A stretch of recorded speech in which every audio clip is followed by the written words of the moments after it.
Hey y'all, welcome back to Homestead. Guys, we are bracing for some bad weather tonight. Wind gusts up to 50 mile an hour here in Alabama, so I am hunkering down. I've got chili cooking behind me, and we're getting food ready, electronics charged, gas for a chainsaw. We're getting all this ready because we expect power outages. So if you're unfamiliar with this channel, I have done Are You Prepared videos. Go back and look at some of those about severe weather. If you would like to watch those, we talk about bad weather. We talk about things we've been through here on the homestead. So this is a prepping video, but I want to address gardeners. Very mixed match, mushed up video, okay? I started gardening in 2020. And if I could go back and change anything, it would be what I'm going to talk to you about today. So every year we prep for food shortages. Now, we are preppers. We prep. We're not obsessive, but we do keep things on hand. And the one thing I've learned is you need to stay on top of this. So I always try to see what is predicted. And I'm going to post an article in the description of this video. A link to it is from yahoo.com. They're predicting that the number one thing that's going to be in shortage this upcoming year are spices. So let's talk about spices and herbs. That's why I'm going to address gardeners as well. I can attest at my local Dollar General and my local Walmart, spices have not been on the shelf as much, and the prices have went up. The price of everything has went up. Y'all know this. Nothing's went down but eggs, but they're also predicting eggs to be back in elevated prices this year. So if you've got chickens and you're selling eggs, then that's good news. If you don't, then that's bad news. So anyways, let's get right into this. Herbs. I have tried every year to have herbs, and what I mean by that is I'll go out and buy a plant of rosemary or lavender. They die. I have got 2 rosemary plants that are alive, but they're not doing well. The ice storm last year got them, so they've just not thrived. It's been terrible. Every year I've tried to start rosemary and lavender indoors. I have the worst luck. Now, a lot of y'all say, well, we don't live anywhere that you do. I'm in zone 8. I'm in central Alabama, and somebody watching me may be in Missouri or Kentucky or somewhere else that's in a different zone. Guys, if you're starting seeds indoors, listen to me. Start peppers and herbs now. Anywhere that you are, if you're in the middle U.S. down, okay? Because it takes this stuff so long, and I want to show you this. So this right here is a rosemary seedling I started on December the 6th, over a month ago. He germinated. He's the only one that germinated. And I want you to see what happened to him overnight. He just shriveled up and died. Herbs are hard. They are the hardest things I have ever grown.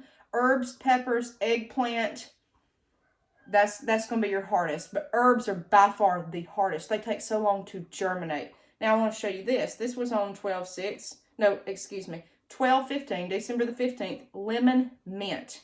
And I want you to see this, how little. And that's how long it takes to get that size. These are on a heat mat. They're watered daily. They're in homemade potting mix.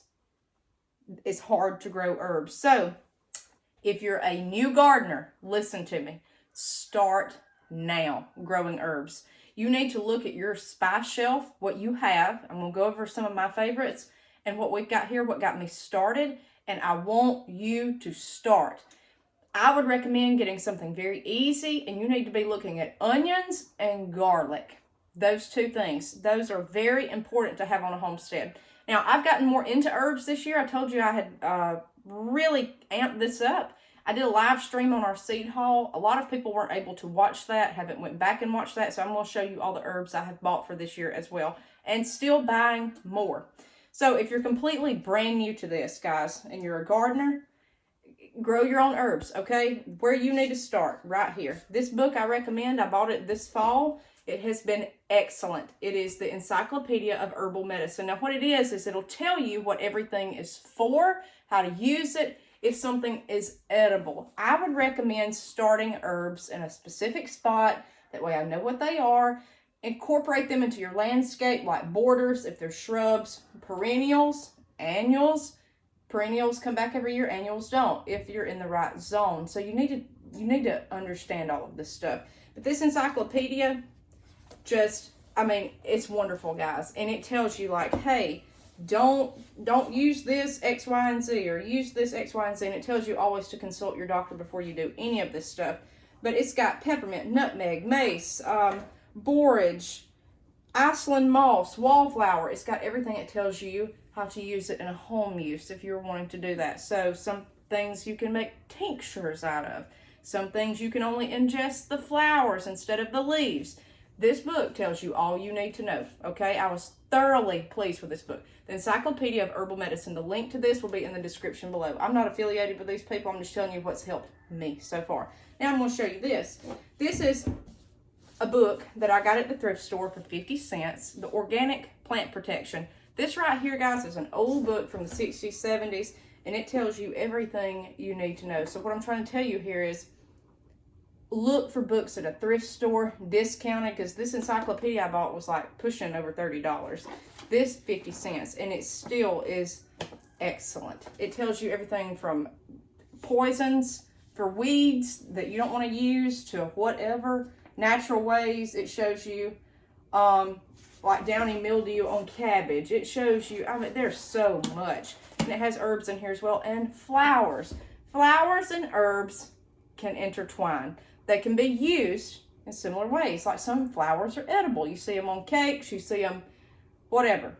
You can eat certain things, but you need to investigate this for yourself and see if it's good for you or not. Again, always consult your doctor. I'm not giving medical advice. So let me show you our spices here. What we use. Spice and herb, it's the same thing, okay? It's something to flavor your food.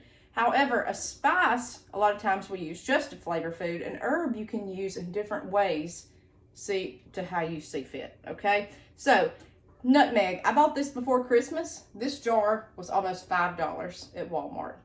There were only 2 on the shelf. Now, it could have been because I was buying close to Christmas. I don't know. $5. So that's what they're saying next year. You may not be able to find it, or this year, you may not be able to find it, or either it's going to jump up in price. Now is the time to buy stuff. If you can't grow anything, go buy some herbs. I've got dillweed here. We're going to grow that. I've got garlic powder. You can make your own garlic powder at home if you're growing garlic. You take the garlic, you toast it, roast it, then you dehydrate it, then you grind it up. If you are totally into herbs, the number one thing you need to have is a food dehydrator. And you need to have mats to put all these fine herbs on. That way you can use these if you're going to eat the herbs, okay? Like dillweed. You need a dehydrator. Some of this stuff has air dried that I've kept, but a dehydrator is definitely worth your time. Ground cinnamon. They said that's one of the things. That and pepper is so expensive. Our Dollar General does not have cinnamon as of last week. Ground cumin, you can grow this. I told you any kind of Hispanic tasting dish, Mexican dish, that they use that. It's delicious. Chili powder. Now, herbs and spices go along with one gardening vegetable, peppers. So let me show you here. If you need some kind of heat and spice to your food, grow cayenne pepper. There's our red pepper flakes from last year. Also made pepper sauce. So that way it's elevating the taste of the food. It's a dark jug, peppers all in it, pure vinegar over it, and that's it. Airtight seal. You can't get any easier. So I did buy some peppers this year. I've got tons of peppers, but I've got 1 pack of purple cayenne from M.I. Gardner. That's where I got that. And I'm going to be getting some more. That's just what I got at the time. So Tabasco, things like that.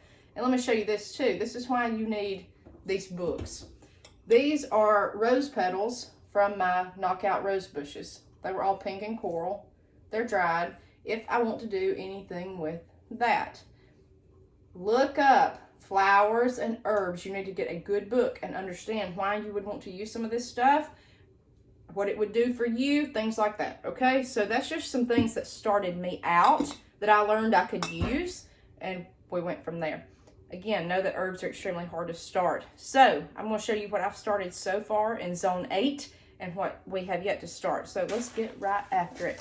Okay, number 1, dill, bouquet dill. I started 12 day before yesterday, and if you notice, I wrote beside it Scorpio. Why did I write Scorpio? Because that was the sign that the day was in. Today is in the thighs, the archer. So I'm not wanting to start this stuff. If you're planting herbs, you can do one of the 4 signs. I've done a video on this, planting by the signs. That is supposedly going to make your plants better, more vigorous. Cancer, Taurus, Pisces, Scorpio. That's the 4 that you want. If you're planting herbs or flowers that bloom, you want Libra bloom days. You can look this up for free online. I've got a planting calendar here. I've done shorts on it. I've done videos. Guys, so far, everything's looking good. Now, it may just be because it's indoors. Everything is doing well when I'm planting under these signs. A few plants that I planted where it was a bad sign, they're very, very, very leggy, but they did germinate. So I don't know. We're going to do a comparison video on that. But bouquet deal. Now, you take this, you take the heads of the deal, you can put a brown paper sack over it. If you're getting into herbs, you'll need brown paper sacks to seed save from this stuff or to get the actual part of the herb that you want. Bouquet deal. I use deal all the time. Chives. If you want onion, garlic flavor, something like that, chives are great. You can dehydrate. Right here, holy basil. You can cook with this. You can eat this. Now, on the backs of the packages, it tells you this stuff. I'm going to let you look this up for your own self. I've started a ton. Borage. Borage. Johnny Jump Up violas. Again, we're getting back into the flowers instead of so much just herbs. All of this I intend to dehydrate or either make tinctures out of. Tinctures, that's going to be a whole nother process. I've never done that before, but I'm excited to start that this year. Fenugreek. German chamomile. Now this needs to be cold stratified. I don't know if I've just planted some the other day in little seedling cups like this right here. We'll see if it works. A lot of times with seeds like this, if it needs to be cold stratified, you need to put it in a paper towel, a damp paper towel in the fridge for a couple of weeks. Seeds have to go through certain processes, but I'm just going to see my luck on that. Anise, this has a licorice flavor. I don't care for licorice, but I may be wanting to use this a different way. Calendula, flowers, okay? Oregano, that is, guys, I'm going to show you this. If you think that regular seeds are hard to start, I want you to see oregano seeds. Do you see the little brown specks in there? It's hard, okay? It's hard. Start now if you're a new gardener planting herbs and learning, because this is one of the hardest things that you can grow. St. John's wort, and then broadleaf sage. That's great in dressing. That's great in deer sausage. That's a lot of sausages. So that's more culinary. That's what I've started so far. Let me show you what I have yet to start. So most herbs, I'm going to be honest with you, most herbs need weeks to germinate, days to weeks. It will not hurt to start these indoor now. You'd rather have something too big than too little when it comes planting season. The forecast for this summer is very hot. We don't want that necessarily, so you need to get a jump start this spring. I don't care where you are, okay? New gardener. Slow bolt cilantro, nasturtiums. Guys, you can get this stuff at Home Depot. You can get it at Walmart. You can get it online. All of mine come from MI Gardener. You can get these anywhere you so choose. Nasturtiums, herbs, anything like that. Here's another nasturtium. One was apricot. This is peach. I just wanted to try different colors. It doesn't matter to me. More calendula. Bronze leaf fennel. Green purslane. And then more nasturtiums, jewel mix. So that's what I've got as far as herbs. And somewhere I had rosemary and Homestead lavender. I don't know where it is. My whole house is covered in seeds right now. And seed starting cups. That's what I have got this year for herbs. That's going to be a huge herb garden. Let me tell you something else. If you sell your transplants, you're a business, you're a farm business, you sell herbs if you can, because people, if they sell stuff, it's squash, tomatoes, your regular stuff. Have something off the wall that they can't go get as a transplant at a big box store. That will make you unique compared to everybody else. I'll tell you about chickens the same way. Get a different type of breed that no one else has. I had someone the other day say, hey, can I have some of your olive eggers? They literally live right beside me. It probably wouldn't be wise for me to give them these olive eggers because I'm the only one around with them. You see what I'm saying? So try to think outside the box of, hey, I'm going to start something that no one else has, that other people can use for myself, if you're doing that. Just a brief overview of herbs here, but they say that they may be short in 2024 as far as supply. If anything, the price, but I'm telling you, forget the shortages, okay? We're preppers, but just forget it. You need to learn how to grow these because it is so hard. Do you hear me? It is hard. I don't care if you have a greenhouse. I don't care if you have a high tunnel. I don't care if you're starting them inside. It's hard. It's hard to grow herbs, and it's hard to keep them alive. I've got spearmint too that just dawned on me. I've got more somewhere. I don't know what I've done with them, but get literature right now and go pick up some herbs. And a lot of these you can have just in your windowsill in your house. You don't have to plant a huge space for them. You don't have to have that. You can incorporate this stuff into your landscape. It's good for your livestock. A lot of this is great for it. A lot of it's not good. You need to learn what is good and what's not. And that's why you need something like this book. Okay? Start with a book, a good book. Get you some seeds and just plant and just hope for the best. At least you're becoming knowledgeable. All else fails, get some transplants this spring. You're not going to find much except chives, rosemary, and lavender are going to be the top 3. Cilantro you'll see, but all this like purslane and calendula and things like that, you're going to have trouble finding. So order now. Get your seeds ordered now, plant them now. We'll see you guys next time on Harmon Homestead.